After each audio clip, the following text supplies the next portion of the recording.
오늘 말씀은 느헤미야 12장 말씀을 봅니다. 이스라엘 백성들이 지도자들과 자원한 사람들 그리고 제비에 뽑힌 백성이 예루살렘에 거하면서 성전을 위해서 봉사하고 또 예루살렘 성을 지키게 되었습니다. 그리고 그 명단이 기록되었는데 오늘 본문은 그것에 이어서 그 가운데 중심이 되는 성전에서 전념하여 섬기는 제사장들과 레위 사람들의 명단을 1절부터 26절까지 기록을 하고 있습니다. 그리고 26절까지에서는 그들의 맡은 직무들에 대해서 언급을 하고 있습니다. 24절, 25절에는 순서에 따라, 즉 자기의 맡은 순서와 또 질서를 따라 자신의 직무를 감당한 내용들이 나오고 있습니다. 무엇을 감당했는지, 어느 위치에 서야 되는지, 어떤 순서를 해야 되는지 다윗을 통해서 하나님께서 명령하신 그 명령에 따라, 말씀에 따라 질서 있게 맡겨진 사명을 감당했다는 겁니다. 중요한 내용입니다. 우리가 직분을 받을 때에 그 직분을 내 마음에 편한 대로, 내 방법대로, 내 열심에 따라서 하는 것이 아니라는 거예요. 내 열심에 따라 내 방법대로 하다 보면은 열심히 있는 그런 마음이 있을 때는 막 열심히 하다가도 또 내가 열심히 없으면은 쉬어버리고 나중심이 되면 그렇게 되어집니다. 그런데 하나님께서 주시는 그 말씀에 따라, 명령에 따라, 그 순서에 따라서 하게 되면은 하나님이 정해주신 그 방법에 따라 하기 때문에 나에게 좌우되는 것이 아니죠. 그래서 이 제사장들과 레위인들이 했던 것처럼 우리도 우리 직분을 감당할 때에 내 역할, 내 사명이 무엇인지, 내 순서가 무엇인지 하나님의 말씀에 그 질서를 따라서 할 때에 하나님께서 맡겨주신 직분을 온전히 감당하게 될 줄로 믿습니다. 그리고 27절부터 예루살렘 성벽을 봉헌하는 내용이 나오고 있습니다. 30절 말씀에 또 제사장과 레위인들 그들이 몸을 정결케 하고 또 백성과 성문과 성벽을 또 정결케 했다라는 내용이 나오고 있습니다. 하나님께 드리는 것에 대해서 드리는 사람과 함께 드리는 대상을 다 정결케 할 때에 하나님께서 기뻐 받으실 귀한 예물이 되고 예배가 되어진다는 거죠. 그래서 제사장, 레위인들, 또 드리는 백성들, 그리고 하나님께 드리고자 이제 봉헌하는 성문과 성벽까지 모두 정결케 하는 그 일들을 봉헌식에 앞서서 행한다는 거죠. 진정한 예배의 자세를 의미하는 겁니다. 우리가 예배를 드릴 때에 하나님 앞에 예배 전에 늘 하나님 앞에 우리가 회개하고 우리의 죄를 먼저 하나님 앞에 내어놓고 정결케 하는 그 기도를 드리는 것과 같은 의미를 가지고 있습니다. 하나님 앞에 정결한 것을 드릴 때에 그것이 온전히 하나님께서 받으시는 것이 되어진다는 거죠. 그리고 31절부터 43절까지 성벽을 봉헌하는 실제적인 모습이 나오는데 하나님의 성전으로 나아가기 위해서 지도자들이 성벽 위에 서고 그리고 찬송하는 사람들이 백성들과 함께 두 무리로 나누어서 왼쪽과 오른쪽으로 각각 성문과 성벽을 다 돌아서 행진을 한 다음에 여호와의 성전 앞에서 이제 모이게 되는 거죠. 하나님 앞에 나아갈 때까지 성벽과 성문을 돌 때에 감사 찬송하며 나아갑니다. 나팔을 불며. 그래서 크게 찬양하며 나아가는 그 백성의 무리가 두 무리로 나누어서 성벽과 성문을 다 돌아서 가게 되는 거죠. 여기에 두 가지 의미가 있습니다. 이 성벽을 완성했지만은 이것이 우리가 한 것이 아니라 하나님께서 이 일을 완성케 하셨다라는 그 고백이 이 감사 찬양과 이 하는 일들에 담겨져 있습니다. 하나님께서 하셨다라는 고백입니다. 그리고 두 번째는 이 예루살렘 성을 완성하려고 할 때에 방해한 대적들이 있었죠.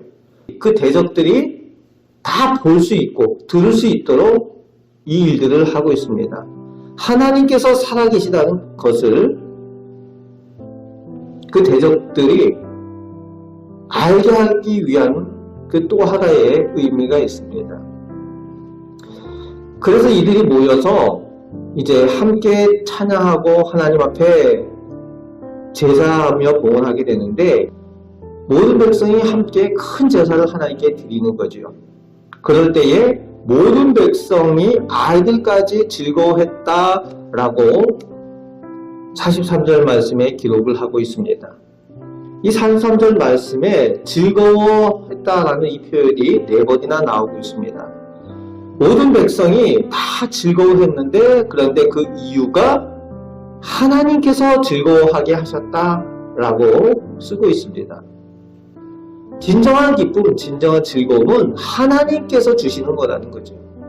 하나님께서 즐거워하게 하실 때에 진정한 기쁨과 진정한 즐거움을 누린다는 겁니다.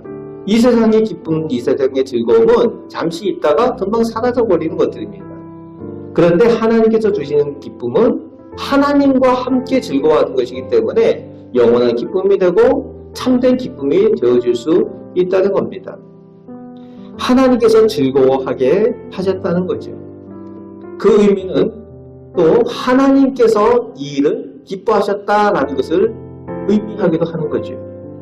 하나님께서 기뻐하실 때에 하나님의 백성도 그 기쁨을 누리게 되는 겁니다. 진정한 예배로 누리는 기쁨이 거기에 있습니다. 예배를 통해서 하나님께 받는 그 기쁨은 내가 하나님께로부터 무언가를 받아서 기쁜 것이 아니라 내가 하나님께 드리는 기쁨이 풍성한 기쁨이죠. 하나님께 우리가 성벽을 봉헌합니다 라고 할 때에 그 성벽을 하나님께 봉헌하는 기쁨이 이 백성들한테 충만했다는 겁니다. 세상 사람들은 무언가 받을 때의 기쁨이라고 누리는데, 하나님의 백성들은 하나님께 드릴 때에 하나님께서 기뻐하시고 그 기쁨에 동참하는 기쁨이 하나님의 백성이 누리는 기쁨입니다. 이런 기쁨이 오늘 우리들 가운데도 넘치시길 바랍니다. 그리고 그 이후에 44절부터 끝절까지 제사장과 레위인들을 챙기는 일이 나오고 있습니다. 이 제사장과 레위인들은 이스라엘 백성들의 제사를 책임지는 사람들입니다. 백성들이 스스로 자기들이 하나님 앞에 제사 드리고 싶다고 드리는 게 아니죠. 그들이 하나님 앞에 나아가고 또 하나님 앞에 제사할 때에 정결케 되어지는 것들, 그리고 하나님 앞에 예배드리는 모든 순서와 방법, 그리고 하나님께로부터 말씀을 받고 은혜를 받는 그 모든 일을 책임지는 사람들이 이 제사장들과 레위인들이라는 거죠. 그러다 보니까 그들이 온전한 제사를 하나님께 드리고 하나님께 은혜를 받는 그 일을 책임지는 사람들이 제사장과 레위인들이기 때문에 그들을 챙기고 있습니다. 결국은 제사장과 레위인들에 대한 이들의 태도가 하나님에 대한 태도를 의미하는 거죠. 하나님의 은혜를 사모하면은, 하나님을 기뻐하면은 이 제사장과 레위인들을 챙기는 그런 모습들이 나오고 있습니다. 하나님께서 기뻐하시는 그 일들, 그 가운데 이 백성들도 하나님의 은혜를 함께 누리는 모습을 볼 수 있는 거죠. 오늘 본문을 통해서 하나님께서 우리에게 주시는 말씀은 하나님께 드리는 기쁨이 우리 가운데 넘칠 때에 하나님께서 기뻐하시는 가운데 우리가 그 기쁨, 하나님께서 주시는 즐거움을 누리게 된다는 겁니다. 하나님께서 우리에게 말씀하신 대로 우리의 직분에 따라 섬기고, 또 하나님께서 우리에게 베풀어 주신 그 은혜를 누리며 하나님께 더욱 감사와 영광 가운데 우리가 동참하게 될 줄로 믿습니다. 오늘도 하나님께서 기뻐하시는 우리의 삶으로 산제사를 하나님께 드림으로 인해서 하나님께서 기뻐 받으시고 또 우리에게 하나님께서 은혜 주시고 기쁨을 주시는 것을 누리며 살아가시는 우리 복된 성도들 되시기를 주님의 말씀으로 축원합니다. 아멘. 기도하겠습니다. 하나님께서 기뻐하시는 모습으로 하나님 앞에 살길 원합니다. 하나님, 저희의 모습이 늘 연약하고 부족할지라도 하나님께서 저희들 나의 백성이라고 말씀하시기를 부끄러워하지 아니하시고 또 사랑하여 주시고 은혜 베푸시는 줄 믿습니다. 아버지 하나님, 저희에게 축복의 직분을 허락하여 주셨는데 이 직분을 잘 감당하는 저희들 되게 하여 주시고 그 직분을 따라 하나님 앞에 나아갈 때에 하나님의 기쁨이 저희의 기쁨이 되며 하나님과 동행하는 저희들 다 되게 하여 주옵소서. 아버지 하나님, 오늘도 하나님과 동행하며 살며 또 하나님께 말씀을 드리고 또 하나님께 기도의 응답을 누리며 살게 하여 주옵소서. 예수 그리스도의 이름으로 기도합나이다. 아멘.